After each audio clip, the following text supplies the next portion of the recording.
ത്രിയേക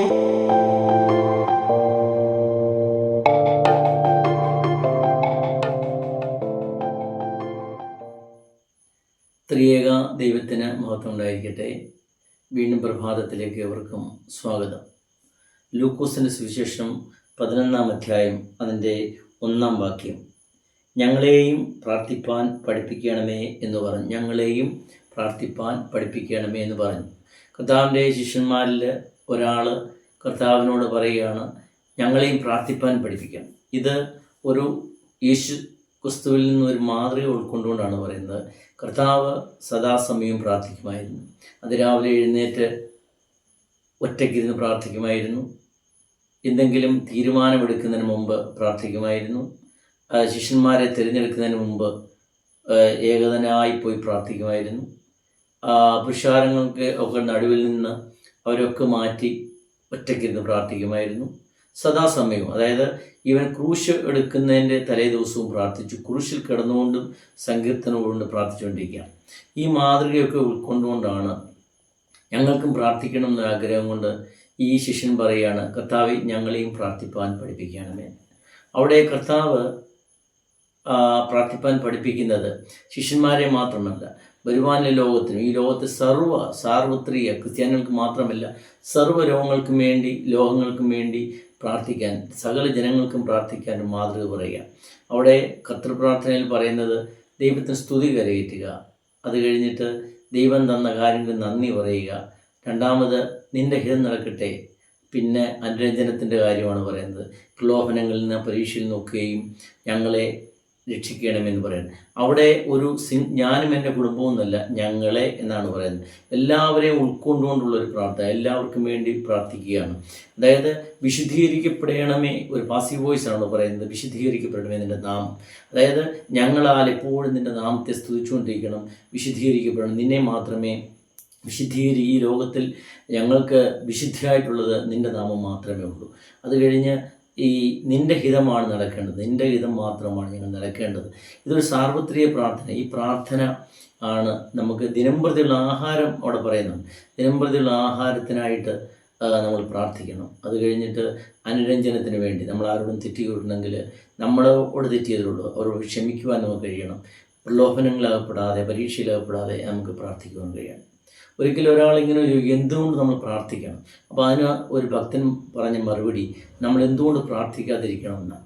നമ്മൾ പ്രാർത്ഥിക്കുമ്പോൾ നമുക്ക് ഒരു ശക്തി അറിയാതെ ലഭിക്കുകയാണ്, ഒരു ആശ്വാസം ലഭിക്കുകയാണ്. 1965-70 കാലഘട്ടത്തിൽ പരമകൊച്ചാട്ടൻ, പരമേശ്വരൻ നായർ എന്നാണ് പേര്, പരമകൊച്ചാട്ടൻ എന്നാണ് എല്ലാവരും സ്നേഹത്തോടെ വിളിക്കുന്നത്. അദ്ദേഹം തൻ്റെ കാപ്പിക്കട, ചായക്കടയൊക്കെ പൂട്ടി രാത്രി 9 മണിക്ക് വെളിയിലിറങ്ങുമ്പോൾ തൻ്റെ ആ കടയുടെ മുമ്പിലിരുന്ന് വീട് തീർപ്പുകാരനായ ജോർജ് ചായൻ അപ്പോഴും അവിടെ ഇരിപ്പുണ്ട്. സാധാരണ ജോർജ് ചായൻ ഒരു 6-7 മണിയാകുമ്പോൾ വീട്ടിൽ പോകുന്നു. പക്ഷേ അന്ന് ജോർജ് ചായൻ പോയിട്ടില്ല. ഒരു കൈമുണ്ടും കൊടുത്ത് തോർത്തും തോളയിട്ട് വിഷമിച്ച് അവിടെ ഇരിക്കുകയാണ്. രാത്രി 9 മണിയായിട്ട് ഇറങ്ങുമ്പോൾ, അന്നത്തെ കാലത്ത് വഴിവിളക്കൊന്നുമില്ല, ചൂട്ടുകട്ടയും കിട്ടിയാണ് വീടുകളിലൊക്കെ പോകുന്നത്. അങ്ങനെ ഇറങ്ങുമ്പോഴാണ് ഈ ജോർജ് ചായൻ അവിടെ തന്നെ ഇരിക്കുന്നത് കാണുന്നത്. അപ്പം പരമകൊച്ചാട്ടൻ ചോദിച്ചു, എന്താ ജോർജ് ഇവിടെ ഇരിക്കുന്നത്?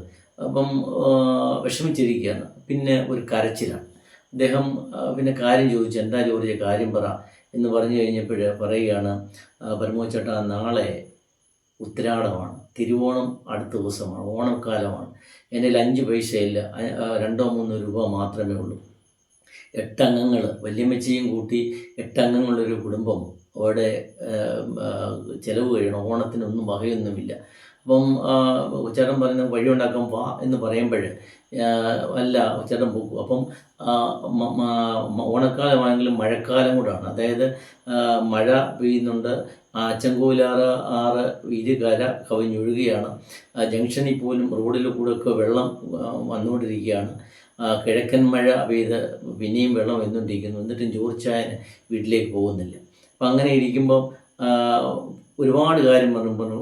ഈ പരമകൊച്ചാട്ടനോട് ജോർജ് ചായൻ പറയുകയാണ്, എനിക്കിനി ജീവിച്ചിരിക്കേണ്ട, കാരണം എൻ്റെ കുഞ്ഞുങ്ങൾക്ക് ഓണത്തിനൊരു നേരത്തെ ആഹാരം വാങ്ങിച്ചു കൊടുക്കാൻ പറ്റുന്നില്ലെങ്കിൽ ഞാൻ എന്തിനും ജീവിച്ചിരിക്കണം എന്ന് പറഞ്ഞ് അദ്ദേഹം ആത്മഹത്യ ചെയ്യാനുള്ള പ്ലാനിലായിരുന്നു. പക്ഷേ ഈ പരമോച്ചാടൻ പറഞ്ഞു, വാ ജോർജെ, നിനക്ക് എത്ര രൂപ വേണ്ടേ? 100 രൂപ വേണം. അന്നത്തെ കാലത്ത് 100 രൂപ ഒരുപാട് ഇതാണ്. പക്ഷെങ്കിൽ കൊച്ചാറിൻ്റെ കയ്യിലുള്ള പൈസ 100 രൂപയോളം കാണും. അല്ലെങ്കിലൊക്കെ നോക്കിയപ്പോൾ ഒരു 50 രൂപ കൊടുത്തിട്ട് പറഞ്ഞു, നീ ഇപ്പം ഇതുകൊണ്ട് വീട്ടിൽ പോകും എന്ന് പറഞ്ഞിട്ട് പരമോച്ചാടൻ്റെ മകനെയും കൂട്ടി ഈ ജോർജാനെ വിട്ടു. ജോർജാനെ വിട്ട് കഴിഞ്ഞിട്ട് ഈ പരമോച്ചാടൻ ആ മഴവെള്ള റോഡിലൊക്കെ മഴവെള്ളമാണ്, ആ റോഡെല്ലാം ആറ്റുവെള്ളം കയറി മുങ്ങിയിരിക്കുകയാണ്. രാത്രിയിൽ കോന്നി ചന്തയിൽ പോയിട്ട് ഒരു പച്ചക്കറിക്കടയിൽ നിന്ന് പച്ചക്കറിയും ഒരു വീട്ടിൽ വേണ്ടുന്ന സാധനം എല്ലാം ആക്കി ഒരു കൊട്ടയിലാക്കി ഒരു 9:30-10 മണി ആയപ്പോഴും നടന്ന് ഈ ജോർജാൻ്റെ വീട്ടിൽ കൊണ്ട് കൊടുത്തു. ഈ ജോർജാൻ എന്ന് പറയുന്ന വീട്ടിലെ എല്ലാവരും പള്ളിയും പെട്ടക്കാരുമായിട്ടൊക്കെ ബന്ധമുള്ളവരാണ്. അവർക്കില്ലായ്മയും മുഴിപ്പട്ടിണിയും അത്താഴപ്പട്ടിണിയും ഒക്കെ ആണെങ്കിലും ശരി, അവരെന്നും പ്രാർത്ഥിച്ചുകൊണ്ടിരിക്കുന്ന ഇത് ദിനംപ്രതിയുള്ള ആഹാരം രാത്രിയിൽ ഈ പരമോച്ചാരം കൊണ്ട് കൊടുക്കുകയാണ്. പ്രിയമുള്ളവരെ, ഒരു കാലം അങ്ങനെ ഉണ്ടായിരുന്നു. നമ്മുടെ ഈ ഗ്രാമങ്ങളിലെ രാജ്യങ്ങൾ, നമ്മുടെ ഈ ദേശത്ത് ഹിന്ദുവും മുസൽമാനും ക്രിസ്ത്യാനിയും ഒക്കെ തോളോട് ചേർന്ന് എല്ലാവരെയും ചേർത്ത് നിർത്തി പരസ്പരം സഹായിച്ചിരുന്ന, അവിടെ ജാതിപത ഭേദമില്ലാതെ എല്ലാവരും നമ്മുടേതാണ് എന്നുള്ളൊരു തോന്നുന്നതിൽ അങ്ങനെ ജീവിച്ച ഒരു കാലമുണ്ട്. ആ കാലം ഇന്ന് ഓർമ്മകളിൽ മാത്രമാണ്. ഇന്ന് സഭകൾ പോലും എത്രായിരം സഭകളാണ്, ക്രിസ്ത്യൻ സഭകളുണ്ട്. അത് പ്രൊട്ടസ്റ്റന്റ് സഭയായാലും ശരി, അപ്പോസ്തോലിക സഭകളായാലും ശരി, ഓരോ ദിവസവും ഇങ്ങനെ മുളച്ചു വരുന്ന സഭകൾ ഈ ക്രിസ്തുവിനെ ഞങ്ങളുടെ സ്വന്തമാണെന്ന് കീറി മുറിച്ചിരിക്കുന്ന കാലത്ത് ഈ യേശുതമ്പുരാൻ പഠിപ്പിച്ച പ്രാർത്ഥന ഞാനും എൻ്റെ കുടുംബമൊന്നുമല്ല, ഞങ്ങൾ എന്നുള്ള എല്ലാവരെയും ഉൾക്കൊള്ളുവാനുള്ള പ്രാർത്ഥനയാണ് പഠിപ്പിക്കുന്നത്. ഈവൻ യോഹന്നാന്റെ സുവിശേഷം 17-ാം അധ്യായത്തിൽ കർത്താവിൻ്റെ മഹാപുരുത പ്രാർത്ഥനയിൽ പോലും കർത്താവ് നമുക്ക് വേണ്ടിയൊക്കെ മധ്യസ്ഥ വഹിച്ചുകൊണ്ട് പ്രാർത്ഥിക്കേണ്ടത്. മധ്യസ്ഥ പ്രാർത്ഥന അവിടെ പറയുന്ന ഇതാണ്: കർത്താവേ, നമ്മളൊന്നായിരിക്കുന്ന പോലെ ഇവരും ഒന്നായിരിക്കണമേ എന്ന് പ്രാർത്ഥിക്കുക. ഈ സഭകൾ, അപ്പോസ്തോലിക സഭകളായാലും ഈ പ്രൊട്ടസ്റ്റന്റ് സഭകളായാലും എല്ലാവരും ഭിന്നമായി നിന്ന് വേറെ നിന്ന് തമ്മിൽ സ്ഥാനമാനങ്ങൾക്കും സ്വത്തിനും വേണ്ടി വഴക്കും പ്രശ്നങ്ങളും ദിനംപ്രതി ഉണ്ടാകുമ്പോൾ ക്രിസ്തുവിനെ കീറി മുറിക്കുമ്പോൾ ക്രിസ്തു പറയുന്ന ഇതാണ്: നിങ്ങൾ എൻ്റെ നാമത്തിൽ ഒന്നാകണമെന്നാണ് പറയുന്നത്. ആ ഒന്നാകുവാനായിട്ട് നമ്മൾ പ്രാർത്ഥിക്കേണ്ടത്. സഭകൾ തമ്മിലുള്ള ഐക്യം, ജാതിപഥമേതിന് എല്ലാവരും തമ്മിലുള്ള ഐക്യം, ഈ ലോകത്തിൽ സമാധാനം ഉണ്ടാകാനായിട്ട് ഐക്യം ഉണ്ടാകാനായിട്ട് പ്രാർത്ഥിക്കാം. നമുക്ക് പ്രലോഭനങ്ങളിൽ വീഴാതിരിക്കുവാനും പ്രാർത്ഥിക്കാം.